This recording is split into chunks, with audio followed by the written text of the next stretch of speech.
One of the nice things about being an actor for a long time is you've felt failure so many times, and you've felt rejection so many times, and you've felt uncertainty so many times that they're comfortable for you. You don't will them, you don't invite them, but if you're there, you don't push them away.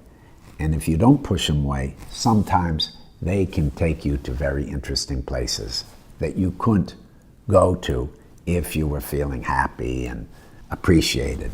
So it's always nice to be a little in conflict, because if you get too self-satisfied, then you kind of die, I think. Filmmaker Magazine presents Back to One with Peter Rinaldi. Willem Dafoe is an actor. He sat down with me in New York City to talk about the work. I've read somewhere that you said about preparation. Yes, I do my preparation, but I like to leave it loose so that I can experience things on the set. I think that's true, but it's a little bit like, you can't wait. I've said it before, but I think it's really true. It's like action breeds inspiration. Inspiration doesn't breed action. You can't wait. Yeah. So you should have some stuff up your sleeve. You should prepare something, whatever makes you have contact. And then once you get there, if it doesn't make any sense, get rid of it. Maybe that's the preparation. Maybe that's the preparation, preparing for something that you'll never end up doing. But it's still a preparation. It may make room for you to be in that place. Whatever gets you in the room and gets you confident and gets you engaged. That's why with every project, the preparation is different, because you have a different sense of what you need. Yeah. Like sometimes you feel like you don't have to do a lot of preparation because something about it, you feel ready. Other times you have to do a lot to orient you and give you the authority to do the pretending, right? And that's always interesting, because the first thing you try to figure out is you look around and you say, what are we doing here? Where do I fit into it? And where do we maybe want to try to take it? Those are the questions. And all of those, the answers to all those questions impact on how you prepare. So preparation's always different. Sometimes you don't need any, sometimes you need a lot. How would you describe your relationship to the text?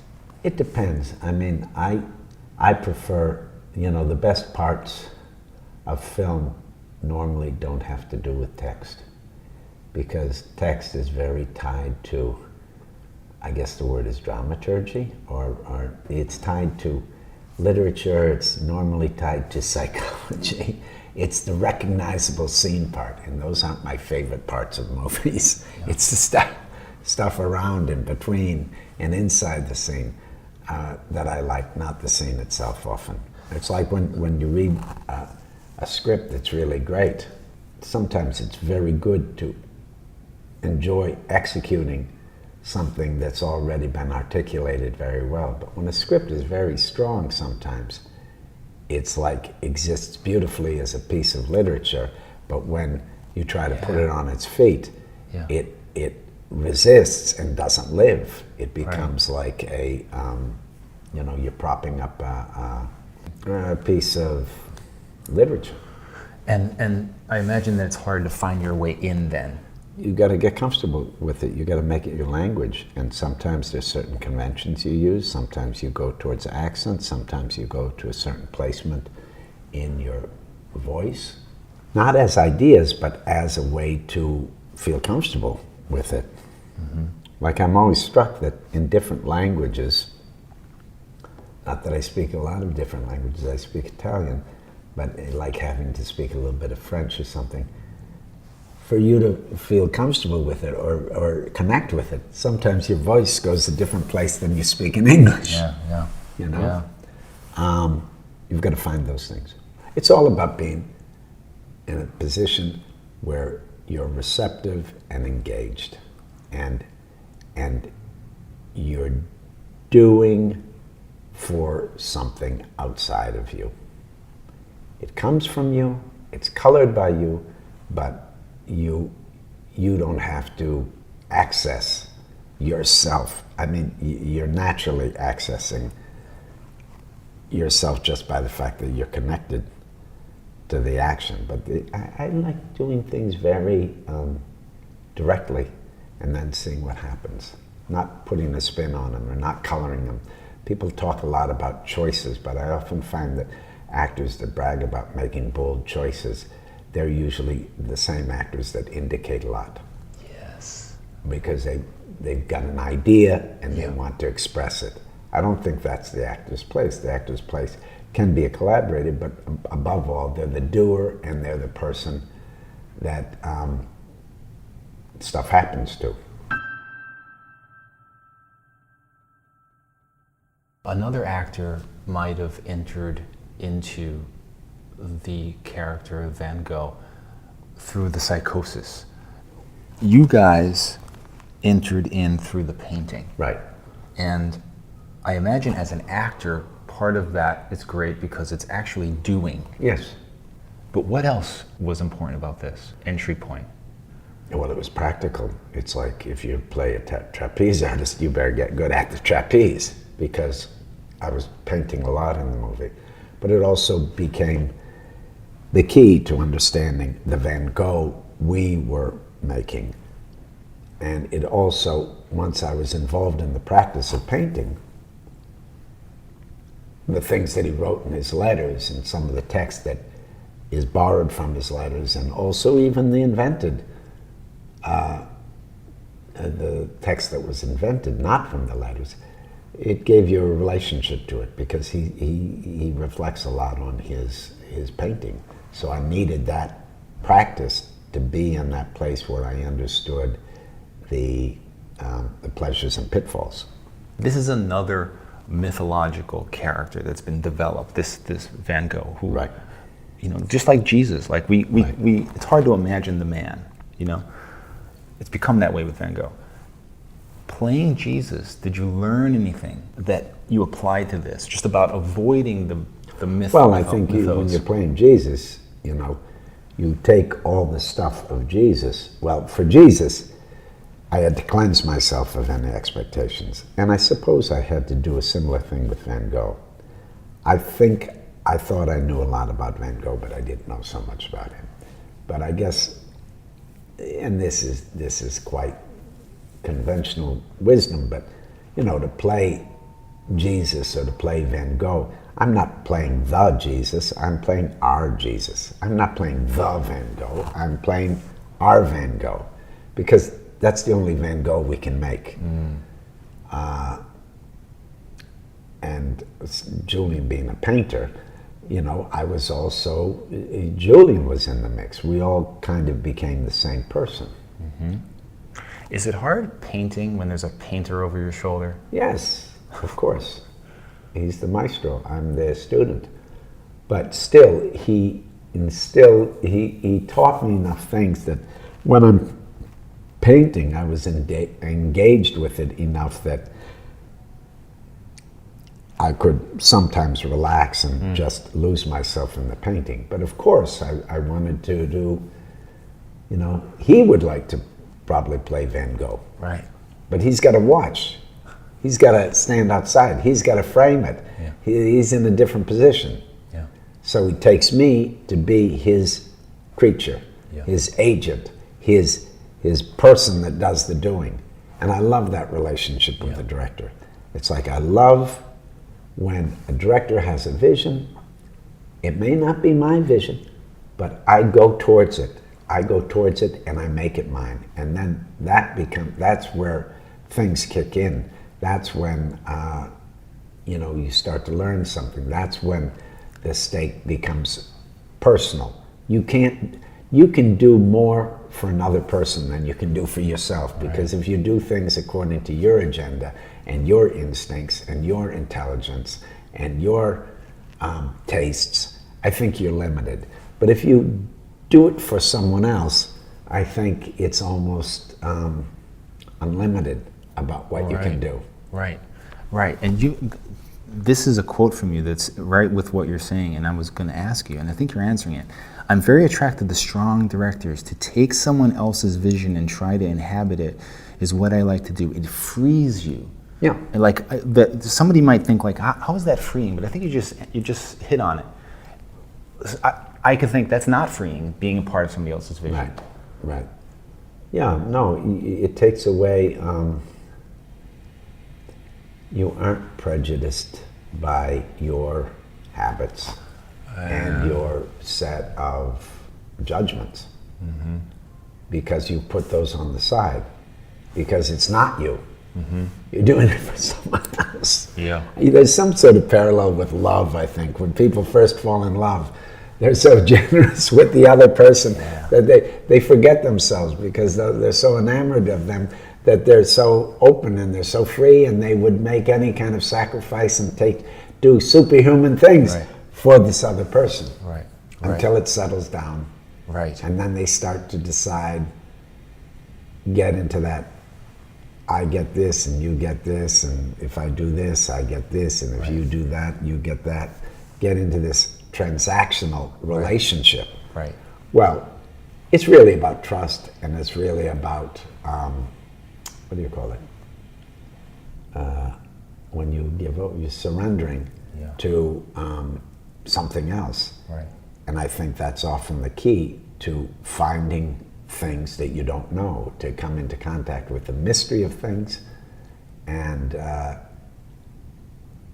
It sounds like a religious thing. You hear religious people saying they're free in their religion. That's a little different. I know, because it sounds like the same thing. I get it. No, it's true. It's sort of like they shift the responsibility to someone else. Just like you're saying. It's true.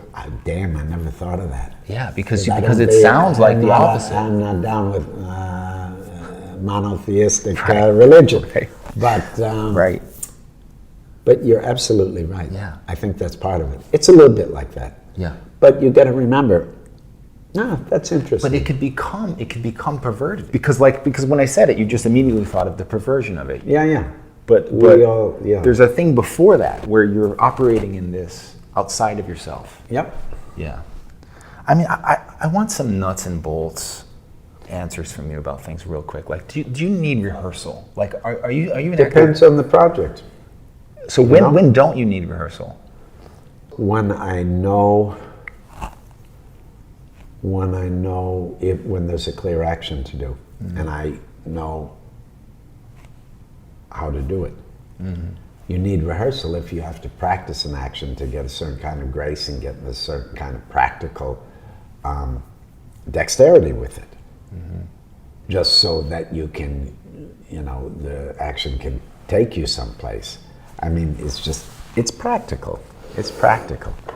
So you need, rehearsal also, it depends, because sometimes you have to do rehearsal to find out what the scene is. The director uses it to find out what the scene is, and then you inhabit it. Some other things, you don't have to find out what the scene is, and you're loose, and you just let it roll. But I like rehearsal. Rehearsal can't hurt you. This idea that it'll dull you or it'll routinize you. I think I've been in the theater too long I know how to take a score and try to play it differently each time. It shouldn't deaden you. It should free up part of your mind that makes choices and has to worry about what happens next or where to take things, and gives you more energy and concentration to actually do the action with some sort of grace and some sort of intensity. Like, what's your process for resetting if something throws you off, or if you're opposite somebody who's not connected, or you're playing to nobody or something, and you're just having to regroup and reconnect? Do you have a go-to thing after all this time you've been working? Like, do you have something that works for you? The only thing that comes to mind is the breath. The breath. Breath work. Is that what you mean? What do you mean, breath. breath? You remember your breath. basically Go back to the breath. Kind of a small, short meditation. Yeah, no, and you got to go back to your breath if you know, because the breath will lead you someplace. It brings you into the present. That's what you basically mean. Yeah, I guess so. Today in the New York Times, they said that you have one of cinema's great faces. And that sounds wonderful.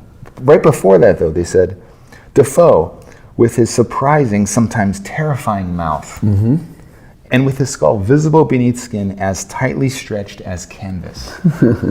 Yeah, that's good, Ryan. But when you read something like that, are you just like, yes, it worked, my tool worked, yeah, or are it's you not my are you tool. sensitive about your face?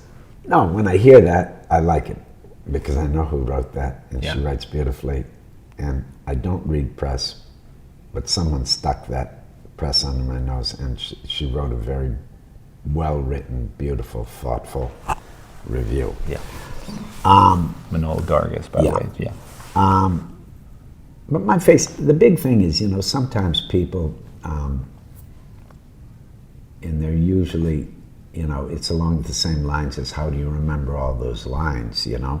Sometimes I'll run into someone at an airport bathroom that'll say something like, hey, I saw you in this movie, and you do the coolest expressions, or you really know how to, you know, do things with your face. I don't think about my face. Yeah.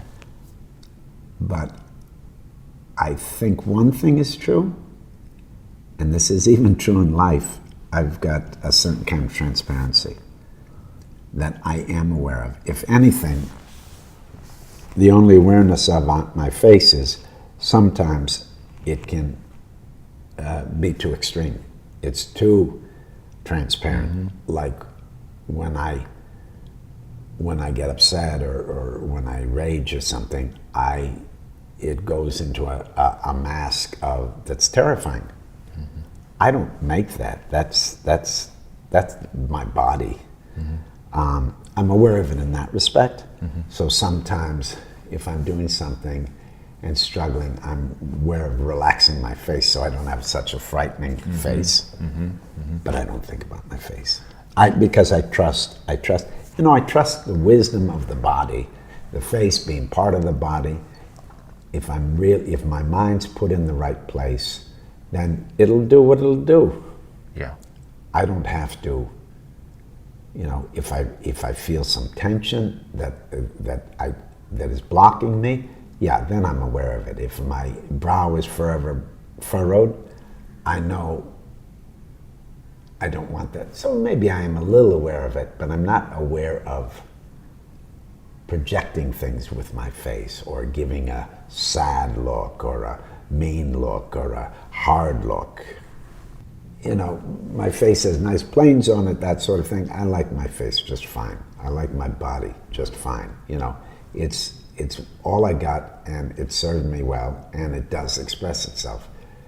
And if I get out of the way, it expresses itself very well. So it's all about getting out of the way. What I've learned from actors talking to them is one of the things is that most of them have this grateful/worried place they're in. They're grateful that they're working. They're worried that this is their last job. Sure. And I think if this was your last job, you're probably going to be okay. You're probably going to live, you're going to pay your rent, and you're going to eat, and your family's going to eat. But there was a time when maybe that wasn't true. Maybe that you were in this grateful, worried place. What do you have to say to actors that are in that space right now? I don't remember that because I was usually so overwhelmed by just doing what I was doing that I couldn't think about the future. So you One never of had one of the secrets to the Wooster Group was for many, many years when we were making theater pieces, they still exist. They go on it's a very different company, but very healthily. You know, we approached every piece like it was our last. And so we never got far as the worried part because we were too busy making our last stand every time. And I've always felt like that. I can't think, you know, when I go too long without working, yeah, I still get concerned about where the next opportunity will come from. But that's not my story right now. Yeah, but that's also not The same. It's right, not the because same you're thing. going to live. I mean, like, you know what I mean? Yeah, but when you're younger, I wasn't worried about, you know, I thought I'd do something else. Right. So yeah, so that worry never infected you. I don't know. I don't remember. I really don't remember. Yeah. The only one thing I do remember is when you first start performing, you're just happy to work. And then once you're working, you want to work on good things. And then once you're working on good things, you want to work with great directors. And once you work with great directors, you know, you get greedier and greedier and greedier. Yeah. Where at the beginning, just like anyone else, I just wanted to work. I wanted to be a working actor. So I guess that answers it. I did want that security, that it could be a profession for me. Is there something that you haven't done yet that you are waiting to be able to do? In terms of? Just Like a certain role or something? or a I certain... don't think in those terms, you know? It's too hypothetical. Anytime that I think, oh, I'd love to play, you know, I'd like to play a heroic, you know, working class hero, it's probably a bad idea because I've got so much riding on it that, I don't know, I like to take my cues from someplace else. I don't want to, once I'm involved in a project, I drive. But for setting up a project, I think you're playing into something that's self-serving and directs you in a way that you're controlling too much. But often people ask me that question and I really draw a blank. That's actually a great place to be, though, if you don't have this yearning thing. No, I've got yearning. I've got yearning to do many things. But all I can say is I always feel like I got my hands full with what I'm doing. Yeah. And talk to me on a time where I'm totally out of favor and I don't have any work and I'm doubting myself and nobody talks to me, and then I'll give you some good answers. But right now, I'm feeling too full right now to ruminate on such a thing. Right. But you think that desperation moment something will rise in you that will, our yearning? I think it does. I think it does. Yeah. You know, it's like with pain. Just when you think you can't stand it, it changes. Yeah. So, if you've been in that place so many times and you get used to that place, then somehow, intuitively, you don't panic. So I think one of the nice things about being an actor for a long time is you've felt failure so many times, and you've felt rejection so many times, and you've felt uncertainty so many times that they're comfortable for you. You don't will them, you don't invite them, but if you're there, you don't push them away. And if you don't push them away, sometimes they can take you to very interesting places that you couldn't go to if you were feeling happy and appreciated. That's why somehow I think actors always have to battle a kind of corruption, a corruption about, you know, their sense of self. So it's always nice to be a little off balance, a little in conflict. Because if you get too self-satisfied, then you kind of die, I think. Willem Dafoe, thank you. Sure. I appreciate this. Sure. Back to One is a production of Filmmaker Magazine, which is a publication of IFP, the Independent Filmmaker Project. It's produced by Spencer Ring. Listen to back episodes of this podcast at filmmakermagazine.com or wherever you get your podcasts.